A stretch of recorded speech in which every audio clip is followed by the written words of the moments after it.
প্রিয় দর্শক, আমন্ত্রণ জানাচ্ছি এনটিভির স্বাস্থ্য বিষয়ক নিয়মিত আয়োজন স্বাস্থ্য প্রতিদিন অনুষ্ঠানে। আপনাদের সাথে আছি আমি ডাক্তার সাদিয়া ফাতেমা কবির। দর্শক, আমাদের আজকের আলোচনার বিষয় নেফ্রোটিক সিনড্রোম।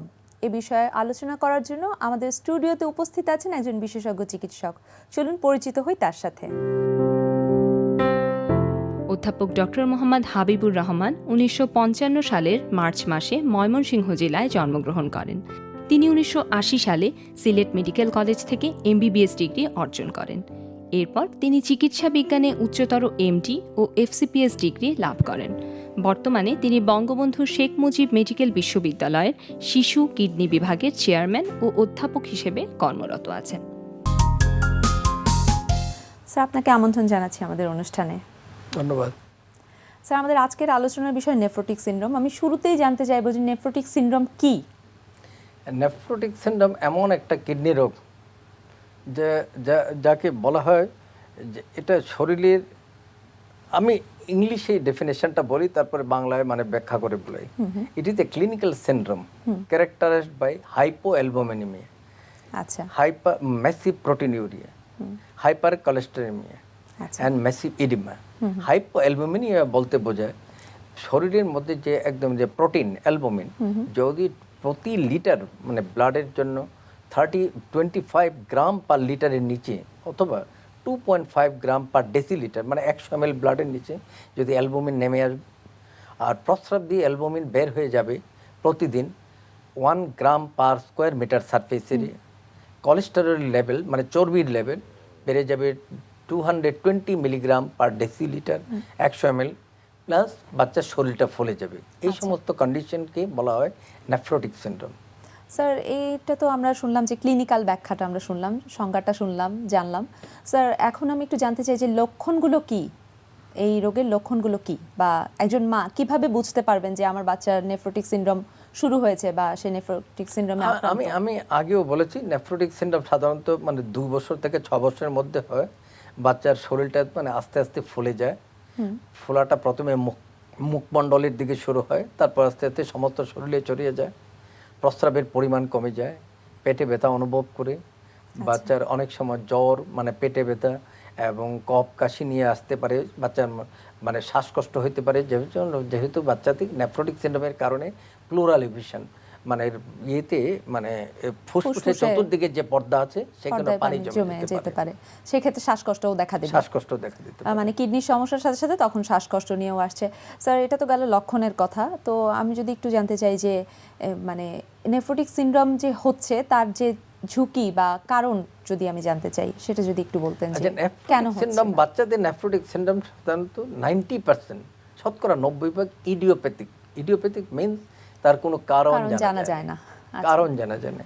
আর 10% হচ্ছে সেকেন্ডারি, কোনো কারণের জন্য যে সমস্ত কারণের জন্য কোনো বাচ্চার যদি কোনো ইনফেকশন থাকে, যেমন ম্যালেরিয়ার কারণে নেফ্রোটিক সিনড্রোম হতে পারে, সিফিলিসের কারণে হতে পারে, বাচ্চার যদি কোনো ম্যালিগন্যান্সি থাকে ম্যালিগন্যান্সি লিম্ফোমা, লিউকেমিয়া, অথবা বাচ্চার কোনো ড্রাগ খাওয়ার জন্য যে উইলসন ডিজিজ একটা ড্রাগ ব্যবহার করা হয় পেনিসিলামাইন, সেটাতে নেফ্রোটিক সিনড্রোম করতে পারে। ব্লাড প্রেশার মেডিসিন ক্যাপটোপ্রিল, তার জন্য নেফ্রোটিক সিনড্রোম হতে পারে। ইভেন পোকা কামড়, যেমন মৌমাছি, ভ্যামরুল, সাপে কামড় দিলেও নেফ্রোটিক সিনড্রোম হতে পারে। এগুলিকে বলা হয়। আর এসএলই ভাস্কুলাইটিস, এইচএসপি, হ্যানোক্সকন্ডেন পারপুরা, এই সমস্ত রোগেও নেফ্রোটিক সিনড্রোম হতে পারে। এগুলিকে বলা হয় সেকেন্ডারি নেফ্রোটিক সিনড্রোম। কিন্তু বাচ্চাদের নেফ্রোটিক সিনড্রোম শতকরা 90% ইডিওপ্যাথিক, কোনো কারণ ছাড়াই হচ্ছে। স্যার, সেক্ষেত্রে যখন কারণ ছাড়া হুট করে একটা এরকম সমস্যা দেখা দিচ্ছে, সেক্ষেত্রে প্রথম পদক্ষেপটা কি হওয়া উচিত? প্রথম পদকে মা বাবা যদি খেয়াল করেন যে তার বাচ্চার প্রস্রাবটা কমে যাচ্ছে, শরীরটা ফুলে যাচ্ছে, একজন পেডিয়াট্রিক নেফ্রোলজিস্টের শরণাপন্ন হওয়াই উত্তম। প্রথমে হয়তো কি পেডিয়াট্রিক নেফ্রোলজিস্ট মাকে শিখিয়ে দেবে, যে তার দেখিয়ে দিবে যে কিভাবে অ্যালবুমিনটা প্রস্রাব থেকে বের হয়ে যায়।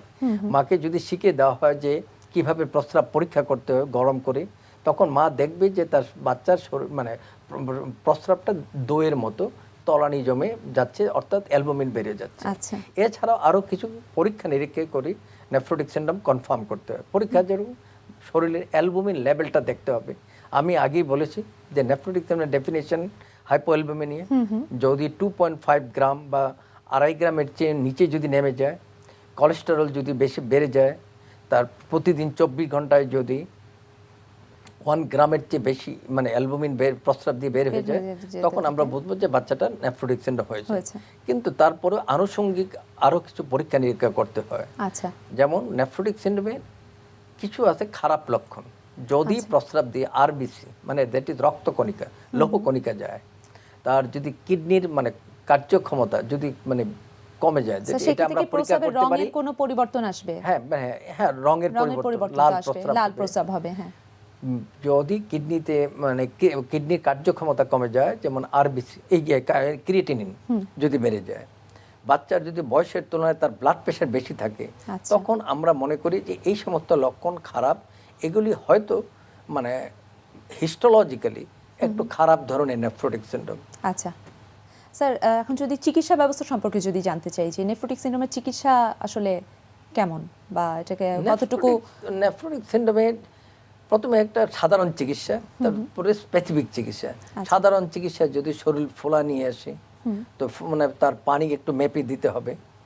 চর্বি জাতীয়, যেহেতু আমরা আগেই বলেছি মানে চর্বির পরিমাণ মেপে দিতে হবে বলেন, পানিটা তো নিশ্চয়ই শরীরের ওজনের সাথে তার মানে এটা মানে ইনসেন্সিবল লস, দ্যাট ইজ প্রতি মিটার সারফেস এরিয়া কতটুকু পানি যাচ্ছে প্লাস কতটুকু ইউরিনের আউটপুট হচ্ছে, এই দুটো যোগ করে পরবর্তী 24 ঘন্টায় বাচ্চা ওই পরিমাণ পানি খাবে। ঠিক আছে। চর্বি জাতীয় খাবার খাওয়ানো যাবে না, যেহেতু কোলেস্টেরলের পরিমাণ বেড়ে যায়। সেহেতু কোনো ইনফেকশন থাকলে, শরীরে প্রদাহ থাকলে মানে একটা অ্যান্টিবায়োটিক দিয়ে চিকিৎসা করতে হবে। শরীরে যদি অ্যালবুমিনের পরিমাণ খুব বেশি কমে যায়, মানে ইভেন অন্ডকোষ মানে শরীরের পুরুষাঙ্গ বা মেয়েদের ভালভাল সোয়েলিং যদি হয়, অ্যালবুমিন দিতে হবে। ধীরে শরীরটা ফোলা কমে যাওয়ার পরে, ইনফেকশন ভালো হয়ে যাওয়ার পরে মেইন চিকিৎসা হচ্ছে স্টেরয়েড। আচ্ছা, কর্টিকোস্টেরয়েড। স্যার, এই চিকিৎসার পরবর্তীতে কোনো ধরনের যদি ঝুঁকি আছে কিনা, বা কর্টিকোস্টেরয়েড মানে শুধু কর্টিকোস্টেরয়েড প্রথমবার যদি আসলো, কিন্তু বারবার যদি হয়, যেমন বৎসরে যদি 4 বার বা তার চেয়ে বেশি যদি হয়, আচ্ছা, তখন মানে কর্টিকোস্টেরয়েডের সাথে অন্য ওষুধ মানে মেডিসিনে ব্যবহার করতে হবে। সেই মেডিসিনগুলি সাইক্লোফসফেমাইড, এমএমএ, সাইক্লোস্পোরিন ইত্যাদি ওষুধ ব্যবহার করতে হবে। আচ্ছা, আর কর্টিকোস্টেরয়েডের অনেকগুলি ঝুঁকি আছে, তা মানে আমরা চিকিৎসকরা, আমরা পেডিয়াট্রিক নেফ্রোলজিস্টরা হয়তো সবাই মা বাবাকে বা গার্জিয়ানকে আগে ওষুধের সাইড ইফেক্টগুলি আমরা বুঝিয়ে দিই। এই ওষুধ খেলে এই প্রবলেম দেখা দিতে পারে। সেক্ষেত্রে বিকল্প কি কোনো ব্যবস্থা আছে? বিকল্প মানে মানে মানে ওষুধের জটিলতা যদি বেশি দেখা দেয়, তখন আমরা মানে স্টেরয়েড স্পেয়ারিং ড্রাগ বলা হয়, মানে স্টেরয়েডের সাথে অন্য ওষুধগুলি মানে আমরা ব্যবহার করি, যাতে স্টেরয়েডের সাইড ইফেক্টগুলি বেশি দেখা না দেয়। আচ্ছা, সেক্ষেত্রে সেই ধরনের ব্যবস্থাও আছে। স্যার, এটা তো গেল চিকিৎসা। আর স্যার, আপনি যেটা বললেন যে মানে পদক্ষেপগুলোর কথা বলেন, এগুলোর জন্য তো অবশ্যই হাসপাতালে গিয়ে চিকিৎসকের শরণাপন্ন হয়ে করতে হবে। তো স্যার, যদি আগে থেকে বোঝা যাবে যে আমার বাচ্চার হচ্ছে, বা প্রতিরোধ নিয়ে যদি আমি কথা বলি, সেটার জন্য কি করতে পারি? আপনার আমাদের প্রতিরোধটা আসলে প্রতিরোধ নেফ্রোটিক সিনড্রোমের এমন কিছু নেই, যেহেতু কারণটাই অজানা, সেহেতু প্রতিরোধ করার কোনো আসলে বাচ্চা প্রপার টাইমে ঠিক সময়ে চিকিৎসার জন্য আসাটাই এক ধরনের প্রতিরোধ। কারণ আমাদের মা বাবাকে মানে উপদেশ দিতে হবে যে রোগ নিয়ে কিভাবে ভালোভাবে স্বাস্থ্যসম্মতভাবে বাস করা যায়। আচ্ছা, অথবা আমরা হাসপাতাল থেকে যাওয়ার পরে তার কি কি করণীয়, সে কিভাবে চলবে, সেই সমস্ত উপদেশ ভালোভাবে দিতে হবে। স্যার, এটা কি মানে একবার হয়ে গেল, তারপরে আবারও এটা ফিরে আসার সম্ভাবনা আছে? মানে শতকরা 80% রোগী বারবার হয়, ফিরে আসে, দেখা যায় যে বারবার ফিরে আসে। 5 to 7%, 5 থেকে 7 রোগ মাত্র জীবনে একবার। স্যার, সেই ক্ষেত্রে কি চিকিৎসার কোনো তারতম্য আসবে নাকি? তারতম্য, স্টেরয়েড মানে সবসময় থাকবে স্টেরয়েড। স্টেরয়েডের সাথে অন্য ওষুধগুলি যার কথা বললাম সেগুলি আমরা ব্যবহার করি প্রকারভেদে। আচ্ছা, সেই ক্ষেত্রে মানে ওষুধের ধরন কিছুটা হয়তো চেঞ্জ হতে পারে। আর স্যার, যদি আমরা জানতে চাই যে সচেতনতা তো সবকিছুর জন্যই আসলে সচেতন থাকা খুবই দরকার, তো সেটা যদি আমি একটু জানতে চাই যে সচেতনতা কিভাবে ভূমিকা রাখতে পারে নেফ্রোটিক সিনড্রোমের ক্ষেত্রে, একটু যদি বলতেন। সচেতনতা যদি এটা আমরা মা বাবাকে ডিসচার্জ করার সময় বলে দিই বাড়িতে প্রতিদিন প্রস্রাব পরীক্ষা করার জন্য, এবং একটা নির্দিষ্ট সময় পর্যন্ত, কারণ এই রোগটা ইডিওপ্যাথি মানে প্রায় 14-15 বছর পর্যন্ত আবার ফিরে আসতে পারে। পরপর 3 দিন যদি প্রস্রাবের তলানি জমে, সাথে সাথে চিকিৎসকের পরামর্শ নেওয়ার জন্য আমরা বলে দিই। কারণ মা বাবা যদি দেরি করে আসে, আমরা দেখি অনেক সময় বাচ্চা মানে প্রকাণ্ডভাবে সমস্ত শরীর ফুলে যায়, বিভিন্ন ধরনের ইনফেকশন হয়, জটিলতা দেখা দেয়, peritonitis, abdominal pain, urinary tract infection, severe plural effusion, এই সমস্ত জটিলতা দেখা দেয়। তখন চিকিৎসা করাটা আসলেই দুরূহ হয়ে যায়। স্যার, আপনাকে অনেক ধন্যবাদ গুরুত্বপূর্ণ তথ্য আমাদেরকে জানানোর জন্য। আপনাকে ধন্যবাদ। প্রিয় দর্শক, নেফ্রোটিক সিনড্রোম সম্পর্কে জেনে নিলাম বেশ কিছু গুরুত্বপূর্ণ তথ্য। আশা করি এগুলো আপনাদের উপকারে আসবে। এবার আমরা কয়েকটা সেগমেন্টে যে ব্যায়ামগুলো দেখব সেটা হচ্ছে যোগব্যায়াম বা যোগা। যোগাসনের ব্যাপারে অনেকের অনেক ধরনের কনসেপ্ট ভুল বা ঠিক বা অনেকে অনেক বেশি কনফিউজ এই ধরনের থাকে যে কখন করতে হবে, কার জন্য প্রযোজ্য, বা কোন আসনগুলো কার জন্য ঠিক বা করা উচিত হবে কিনা, বা অনেক ধরনের ব্যাপার থাকে। এবং এই ব্যাপারে দেখা যায় যেহেতু ফ্রি হ্যান্ড ব্যায়াম, তখন দেখা যায় অনেকে বই পড়ে বা টিভিতে দেখেই মনে করেন যে অনেক বেশি শিখে গেছেন এবং ওনারা আরও বেশি কনসেপশনটাকে আরও বেশি ঘোলাটে করে ফেলেন। তো আমরা এখানে কয়েকটা সেগমেন্টে যে ব্যাপারগুলো ক্লিয়ার করতে চাইবো সেগুলোর বেসিক কথাগুলো প্রথমেই বলে নিই। এখানে 1 নম্বর কথা হচ্ছে যে যোগাসন কখনোই ভরা পেটে করা যাবে না, এটা অন্তত খাওয়া 3 থেকে 4 ঘন্টা পরে করতে হবে। নাম্বার 2, এটা হলো যে 9 থেকে 90 বছর বয়সের যে কোনো মানুষ যোগাসন শুরু করতে পারেন, যে কোনো বয়সে, এবং কন্টিনিউয়াসলি করে যেতে পারেন। নাম্বার 3, যেটা অনেকেই যেটা মনে করেন যে ওয়েট দিয়ে ব্যায়াম করলে বা আদার মেশিন বা অন্য ধরনের ব্যায়াম করলে ওগুলো অনেক ক্ষতিকর হতে পারে, বাট যোগাসন যেহেতু ফ্রি হ্যান্ড সেটা হয়তো খুবই সেফ। এটাতে বলতে হবে যে অন্যান্য ব্যায়ামগুলো আমরা আগের প্রোগ্রামগুলোতে যা যা ব্যায়াম দেখিয়েছি সেগুলো যদি আপনি ভুলভাবে করেন হয়তো উপকারটা সেভাবে হবে না, কিন্তু ক্ষতি হবে না। তো যোগাসনের ব্যাপারে খুবই সাবধান থাকতে হবে যে এতে যদি আপনি ভুলভাবে করেন বা যেই আসনটা আপনার জন্য ঠিক না সেই আসনটা করেন, তাতে কিন্তু হিতে বিপরীত হবে, মানে ক্ষতি হবে। এবং এভাবে বলে যে যোগাসনে যেমন প্রাণায়াম সেকশনটা নিয়ে যখন বলে যে ইটস লাইক একটা বাঘকে, যখন বাঘ হচ্ছে সবচেয়ে হিংস্র প্রাণী, হ্যাঁ, মানুষ যখন বাঘকে কি করে আস্তে আস্তে তাকে ট্রেন করে তাকে বশে নিয়ে আসতে পারে, তখন দেখা যায় যে মানুষটার কথা অনুযায়ী বাঘটা চলছে। কিন্তু যদি আপনি সেই আস্তে আস্তে তাকে বশে না আনেন, সেই বাঘের হাতেই কিন্তু আপনার প্রাণ যাবে। যোগার ক্ষেত্রে আমি এই উদাহরণটা দিলাম একবারে বোঝার জন্য যে আপনি আস্তে আস্তে জিনিসটা বশে আনতে হবে, জোরাজোরি করলে চলবে না, যেটা আপনার জন্য প্রযোজ্য না সেটা করতে যাওয়ার চেষ্টা করা যাবে না। এবং এটা অনেকটা গুরুবিদ্যা, নিজে নিজে কোনো একটা কিছু দেখে বা প্রোগ্রাম দেখেই লাফ দিয়ে উঠে করে দেওয়া যাবে না, এটা বুঝতে হবে। এবং সেভাবে আস্তে আস্তে যখন আপনি আয়ত্তে আনবেন তখন দেখবেন যে অনেক পাওয়ারফুল, বাঘের মতো একটা পাওয়ারফুল একটা ব্যাপার আপনার কন্ট্রোলে চলে এসছে। আর লাস্ট 4 যেটা বলবো, যে অনেকে যেটা ভাবেন যে ব্যায়াম করা এবং ছেড়ে দেওয়া, বা ছেড়ে দেওয়ার পর কী হবে, করলে কি হবে, কতদিন করতে হবে, অস্থির হয়ে যান। হ্যাঁ, এই ব্যাপারটা একটা বলবো যে যোগাসনে যেটা বলে যে reaching the destination is not important, আপনি কোথায় পৌঁছাতে চাচ্ছেন সেটা ইম্পর্টেন্ট না, ইম্পর্টেন্ট হচ্ছে আপনি কিভাবে ডেস্টিনেশনটায় যাচ্ছেন। লাইক আপনি হয়তো চিটাগং যাচ্ছেন, আপনি হয়তো কান্নাকাটি, মারামারি, ঝগড়া এভাবে করে করে যেতে পারেন, বা আরেকটা হতে পারে আপনি খুব আনন্দের সাথে সবাই মিলে হাসি খুশিভাবে যেতে পারেন।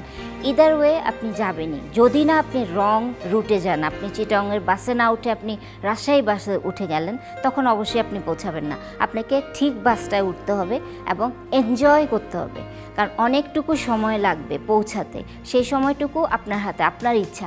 আপনি যখন যোগব্যায়ামটা করবেন আপনি ফলটা চাইছেন, ফলটা চাইতে গেলে কি করতে হবে, আপনাকে নির্দিষ্ট সময়ে সেইভাবে আস্তে ধীরে ধৈর্য সহকারে হাসি খুশি মনে চেষ্টাটা করতে হবে। প্রতিদিনই অস্থির হয়ে গেলে বা কি হচ্ছে না, বা ছেড়ে দিলে পরে কি হয়ে যাবে, বা ছেড়ে দিলে আমার করবো না, এ ধরনের করলে হবে না। তো আমরা এই জিনিসগুলো মাথায় রেখে আমি বলবো যে যোগাসনটা শুরু করেন, কারণ অন্যান্য সব ব্যায়ামের তুলনায় যোগাসনের উপকার যেমন টোটালি অন্যরকম, বলবো যে ইন্টারনাল অ্যান্ড এক্সটার্নাল টোটাল উপকারটা আসে।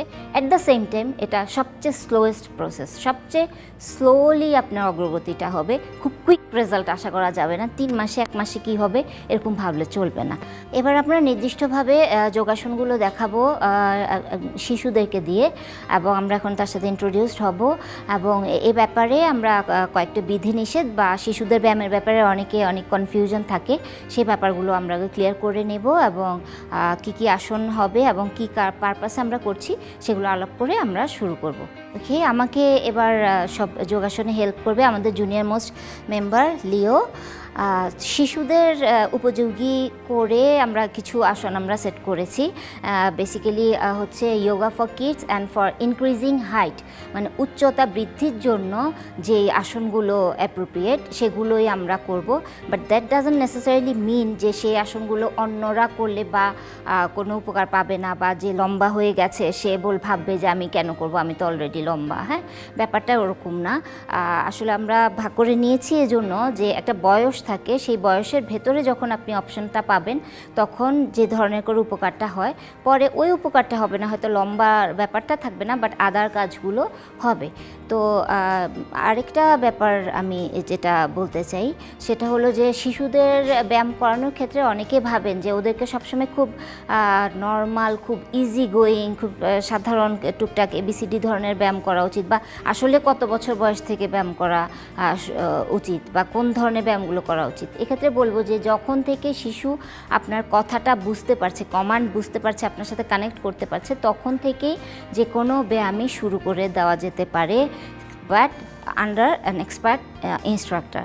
হ্যাঁ, আর 2 নম্বর কথা হলো যে যখন শিশু একটা আসন বা একটা লিমিট পর্যন্ত যাবে, আমরা অনেক সময় তাকে আটকে রাখি, তার পোটেনশিয়ালিটিটা আর বাড়াতে দিই না, ভাবি যে তুমি ছোট মানুষ, এর চেয়ে বেশি বা এর চেয়ে কঠিন তোমার জন্য করা ঠিক হবে না। তো সেই ক্ষেত্রে আমরা এবার যেটা করব যে আমরা বেসিক শুরুতে কী ব্যায়ামগুলো দিয়ে শুরু করবে এবং যখন সে কন্টিনিউয়াস প্রসেস করতে থাকবে তখন তার জন্য ইন্টারমিডিয়েট লেভেল বা অ্যাডভান্স লেভেলগুলো কী হবে, যে পারবে তার জন্য আমরা বলবো যে করে সুযোগটা দেওয়ার জন্য। একটা জায়গায় শিশুকে আটকে রাখাটা বোকামি হবে, কারণ শারীরিকভাবে যখন সে ওভাবে সুগঠিত হয়ে উঠতে থাকবে তখন কিন্তু মানসিক গঠনটাও তার ওভাবে হবে। আমরা সর্বক্ষণ যে জিনিসটাতে ফোকাস করি শিশুদের, যে অলওয়েজ পড়াশোনা বা মানসিক বৃদ্ধি বা ক্যারিয়ার, আদার থিংস, কিন্তু এটা আমরা ভুলে যাই যে যখন শিশু অসুস্থ হয়ে পড়ে, তার শারীরিক গঠনটা, বৃদ্ধিটা বাধাপ্রাপ্ত হয়, তখন কিন্তু তার বুদ্ধি বা আদার জিনিসগুলো তখন কিন্তু কাজে লাগানোর মতো তার অপশানটা থাকে না।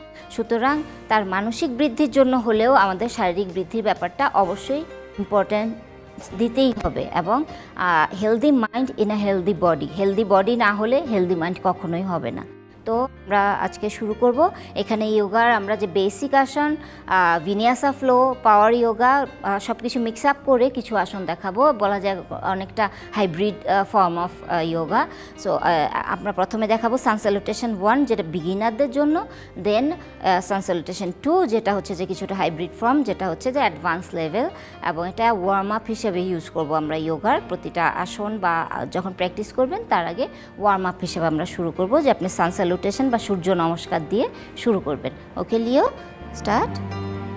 প্রথমে ওকে, ম্যাটের মাঝখানে মোটামুটি মাঝে, ওকে, অ্যান্ড কাউন্টের সাথে সাথে আমার সাথে করবে। ওকে, হ্যাঁ, আচ্ছা, and inhale and Excel down, and inhale up, flat back, and Excel down, and inhale and left leg back, and exhale, look up and down, good, and inhale and right leg back, and exhale, knee down and push down, good, and inhale and up, Bhujangasana, good, and exhale down and go to downward facing dog, and stay there and balance, nice, and inhale and left leg again front,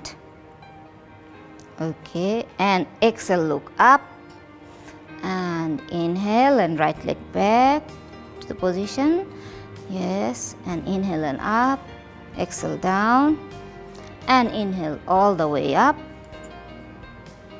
and exhale down. Good, fine. So this was sun salutation beginner version, and যখন এভাবে অল্প অল্প করে অভ্যাসটা হয়ে যাবে তখন আমরা অ্যাডভান্স ভার্সনে যাব। অ্যাডভান্স ভার্সনে লিও গো উইথ ইয়োর সেলফ। হ্যাঁ, আমার কাউন্টের দরকার নেই, তুমি তোমার মতো করে স্টেপ বাই স্টেপ করবে। আল জাস্ট দেখবো যে তুমি কত সুন্দর করছো। Okay, and ready and go. Okay, fine.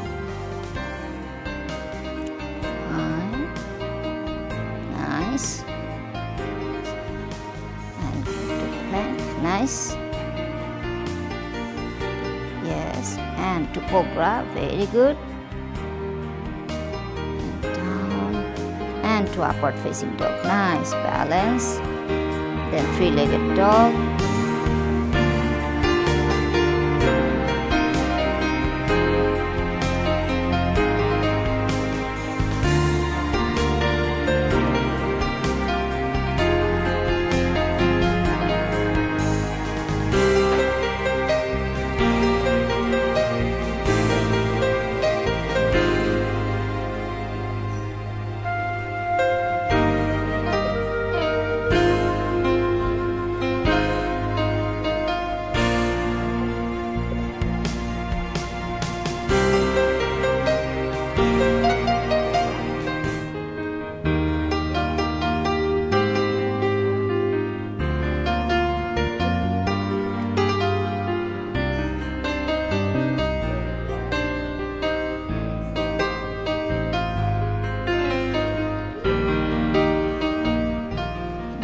Excellent, inhale and up.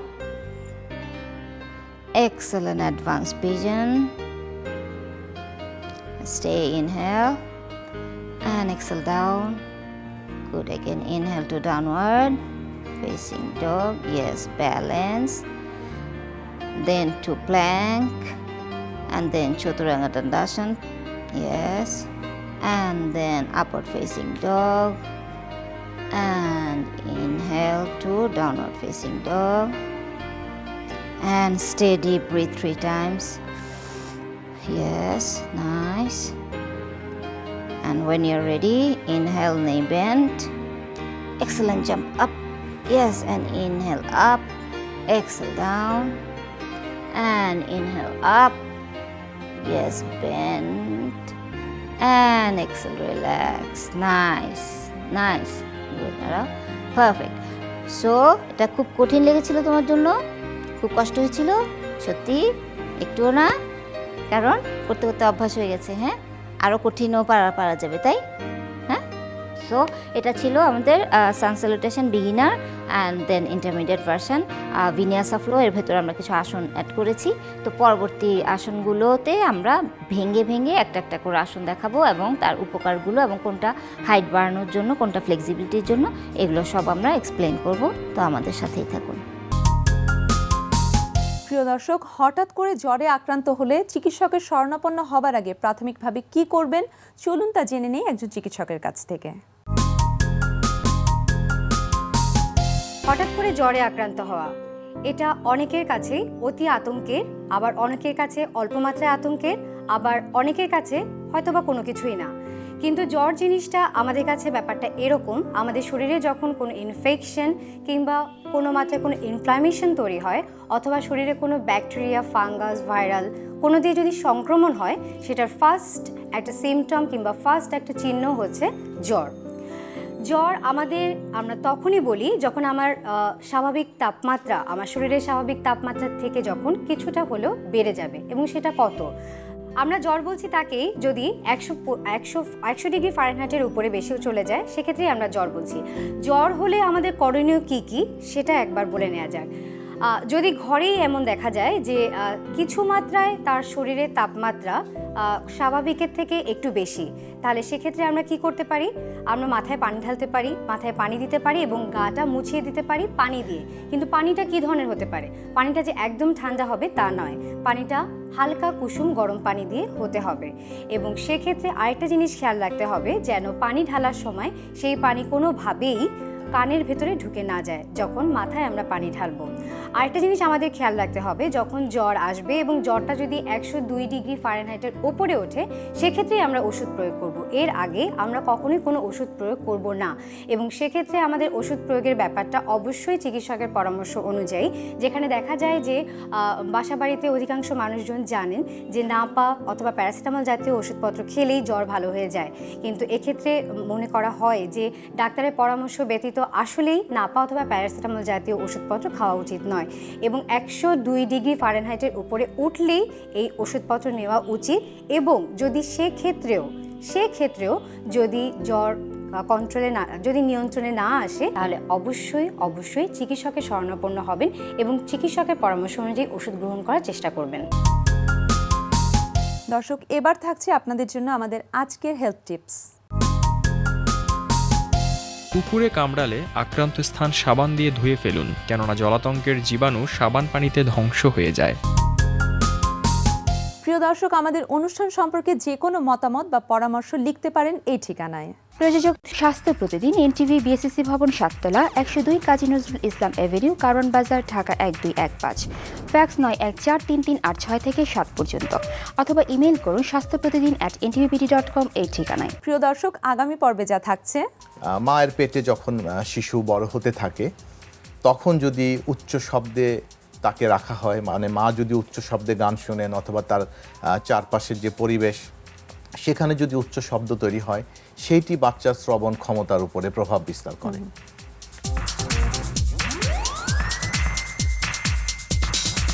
বিশ্বের যে কোনো প্রান্ত থেকে যে কোনো সময় আপনার প্রিয় স্বাস্থ্য প্রতিদিন অনুষ্ঠান দেখতে ভিজিট করুন আমাদের পূর্ণাঙ্গ ওয়েব পোর্টাল www.ntvbd.com। দর্শক, আজ এ পর্যন্তই। সবাই ভালো থাকুন, সুস্থ থাকুন, এনটিভির সাথেই থাকুন।